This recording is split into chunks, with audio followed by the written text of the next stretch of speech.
God bless America. Hello, everybody. I am the Talk Radio Protege. This is the Protege program. Thank you so much for joining me.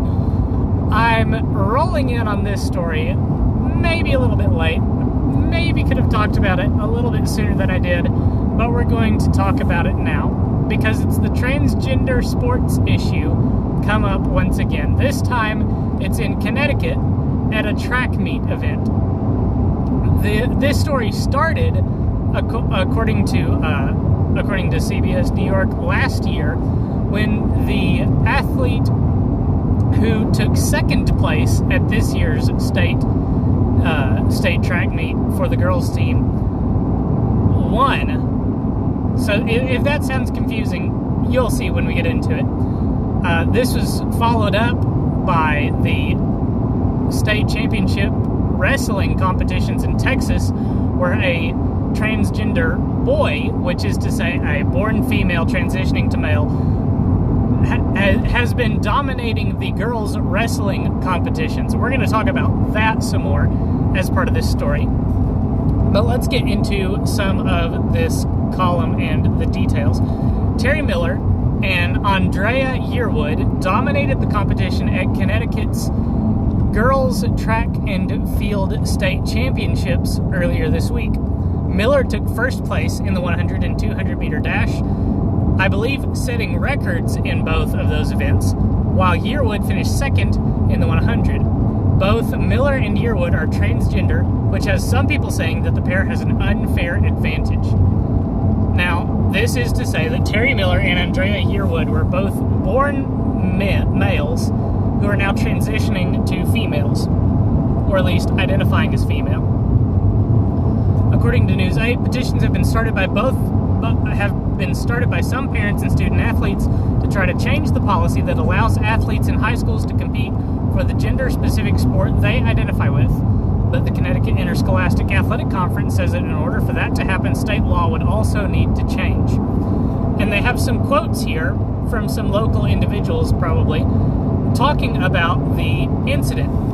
And some of these quotes are funny. Some of them raise interesting points, and I want to talk about them. You have some people who believe men are stronger and faster, so I can understand if an athlete is born male but identifying as a female and compete as one, some females will feel a particular way about it, said Clinton Baker. I have no idea who these people are. Their names don't ring a bell, but apparently Clinton Baker doesn't believe that men are stronger and faster than women. Now, let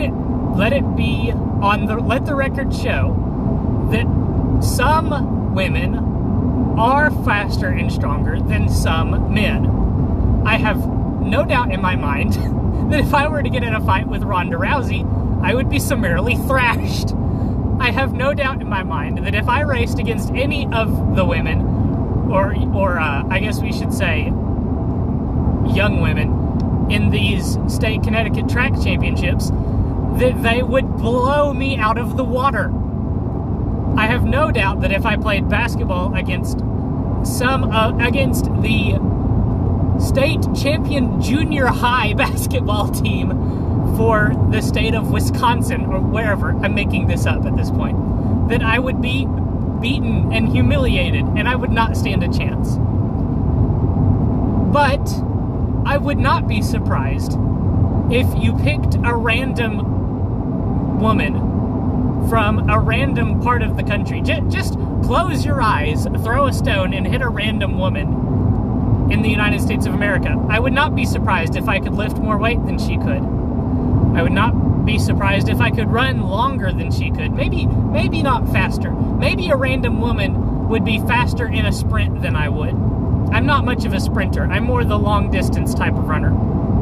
So I would not be surprised if a random woman could sprint faster than I could, but I would also not be surprised if I could run longer than a random woman. That's because on average, men and women are physically very different. Specifically, that men are physically stronger and physically faster, especially in short bursts of athleticism, on average. And we're going to talk about specifically why that might be as we get past these comments here. I just want to focus on these comments for a moment. If she identifies as a girl, then I think she should be able to run in the race because she can use the ladies' room. She can wear a skirt. Why not run and stay active? This seems the most asinine, oblivious comment that I can think of. If I wanted to say something more oblivious to physiological differences between men and women than this, I don't know if I could do it. Whoever this Natasha Morgan is.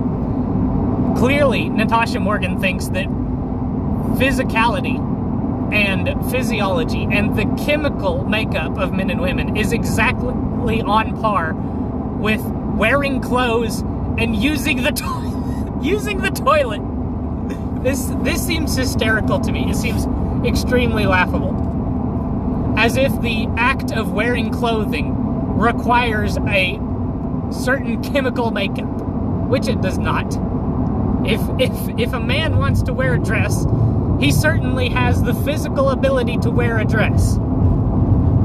Sure, that physical ability has nothing to do with his ability to lift weight or his ability to run.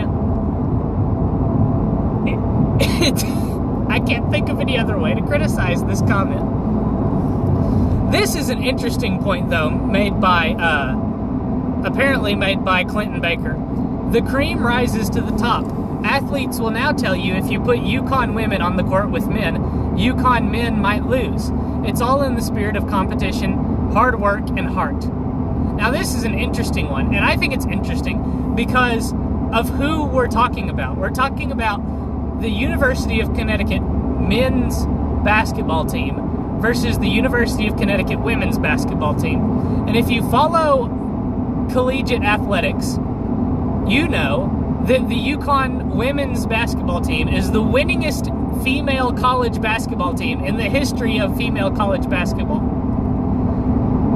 The UConn women's basketball team has won 11 national championships, 4 in the last, is it 5 or 6? 4 in the last 5 years, I think it is. 2013 through 16, they won all those championships. Undoubtedly, the UConn women's basketball team is extremely talented, and the UConn women's administrators of the administrators of the UConn's women's basketball team know how to pick good female athletes, and they've cultivated a culture of championship at the UConn women's basketball team that attracts good women's basketball players. I have no doubt that the UConn women's basketball team is extremely good and extremely talented. And then they're comparing that to the UConn men's basketball team. Now, for comparison, the UConn men's basketball team has won 15% fewer games in terms of the existence of the organization. The UConn men's basketball team has won 65% of their games, while the UConn women's basketball team has won nearly 80% of their games. That's very different. One team, clearly, historically, is more talented than the other. In terms of championships, the UConn's men's basketball team has won 4 total. The UConn women's basketball team has won 11. So certainly, historically, the UConn women's basketball team would appear to be more talented than the UConn men's basketball team. And that's comparing women to women, men to men. But what if we were to put the UConn women's basketball team on the court with the UConn men's basketball team? What would happen? What would happen? Well, perhaps the men's basketball team would play a very different game than the women's basketball team. Perhaps the men would play more physically more rough than the women's team. Perhaps the men's team would play a more violent version of basketball, and the women would find it much more difficult to play their style of basketball against this more aggressive men's team. I don't know. The UConn men and the UConn women will probably never play each other in an all-out basketball competition. Probably never will happen. There's just too much at stake when it comes to playing those games. You might have key players get injured in such an exhibition match, where both teams were giving it their all and playing their hearts out. The women might become extremely injured. The men might become injured. And also, men and women men compete differently against women. This is just a kind of a reality of life. But then CBS New York talks about the Texas policy. The policy in Connecticut is that transgender students can participate against whatever athletes they identify with. If a boy thinks that he's a girl, he can compete against the girls. But in Texas, the athletes have to participate against the other athletes who match their birth gender. So girls have to participate against girls, whether they're transgender or not. And in the case of Mac Beggs, who is the wrestling state champion, she's participated. She's wrestled against other girls, despite transitioning from girl to boy, because the policy there forces athletes to compete in the gender that is on their birth certificate. And why is this? So clearly, there's one common variable in these two competitions, and that is the variable of testosterone. In the case of the women's track meets in Connecticut, people who have lived their entire lives with all this testosterone have switched over and have started competing against people who have much less testosterone in their bodies. In the case of Texas, a female athlete who's been taking testosterone is now competing against other women who are not taking testosterone. One more thing I would like to point out as part of this story is that Terry Miller, the winner of the Connecticut track meets this year, competed on the boys' team less than 6 months ago. Less than 6 months ago. So he's had testosterone, the whole puberty testosterone thing, where your muscles really begin to develop and really start to pick up, and your the maleness of the features of the male body really begin to develop and grow as part of puberty. So what's the solution to this question? What are we going to do with transgender athletes? I think there's only one solution. There is only one solution. First of all, I'd like to point out that the Connecticut community is full of bigots. The Connecticut student-athlete community is full of bigoted parents and bigoted athletes who don't want to participate against these transgender girls, so they shouldn't have to participate against all these bigots. These bigots should be forced to participate only against each other, and these transgender girls, they should get to participate only against each other. Let's make girls transitioning into boys compete against other girls transitioning into boys, and let's make boys transitioning into girls compete against other boys transitioning into girls. I think that's the only fair way to do this. This is going to be the most accepting environment to put these transgender student athletes in, because no cisgender athletes are going to accept these athletes as legitimate. The girls are not going to accept the boys. The girls are not going to accept the transgender girls as legitimate because they're transitioning. They used to be boys. They've got all this testosterone. They've got all this deep-seated bigotry in their mind that's preventing them from seeing these girls as girls. By the same token, girls don't want to wrestle against other girls that are transgender boys. They don't want to wrestle against boys. They feel threatened by boys. You've got that sexism thing going on. As this boy begins to become a boy, begins to become a young man, he's going to be getting all this sexism injected into his system as part of becoming a man.